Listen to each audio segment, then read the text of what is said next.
Well, good morning. Hey, it's July 9th is when this is being filmed.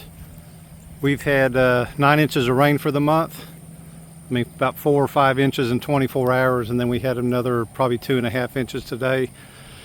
I just want to show you how this pond was designed to absorb big rainwater events, and I think it's worthy when building a pond.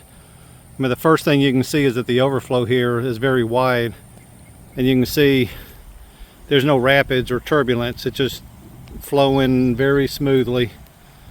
As we get out to the edge, you'll start seeing some rapids, and we'll go look at that a little bit closer. But wide overflow that's almost level, slightly downhill. And then when Zach built this pond, he created another shock system. Basically, this is the full water level, but if you look here, you see the ground come up.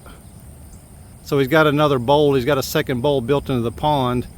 And if this starts increasing rapidly to slow the water coming down into this overflow, it's going to start filling the banks and widening out to absorb it. And I think this is a great design, and I don't know, just happy about it. But let's take a walk down here. I mean, I really feel this helps keep the big fish from just getting washed out of the system, especially with a small pond. But this is probably the first event where I can test the last features I did. Anyway, it's as it hits this bigger slope area, starts turning more into rapids. It dumps down in here, but it's all full of rocks. But the last time I had a big event, we had a lot of the water spludge off to the right here and come in on the other side of these trees.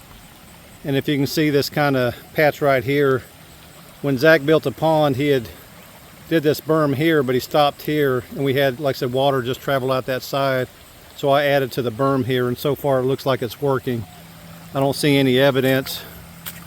It was flowing harder a couple hours ago. I just had a meeting at work and I couldn't film. But it was flowing a lot harder, and I see no evidence that it spilled over to that side. We'll come down here where it enters back into the ravine.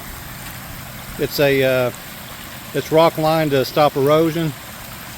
And then I wanted to, let me get to the other side here. The other thing I wanted to check was this actual brush dam itself.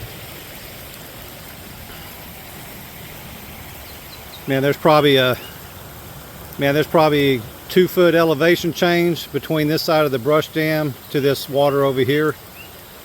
And hopefully the camera will show that it's cleaner water over there.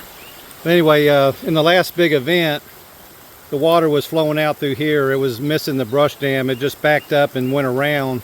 So I think you can see right here that I added a lot more brush after that event.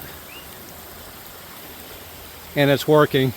I mean, we're not close. I don't think that overflowing on the left side. So that's another thing that I fixed, and it looks like it's working.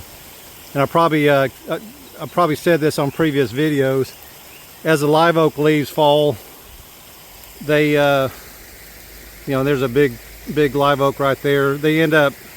Leaves end up into this system. The water pushes it against the brush, and that starts clogging up the system to slow the water down even more. So over time it gets better and better and better as far as filtering out and holding back water. But it's never going to be a dam that doesn't leak. It just, like I said, it's filtering debris, sending clean water out the other side. So that's pretty cool. But we've got a good flow going right now.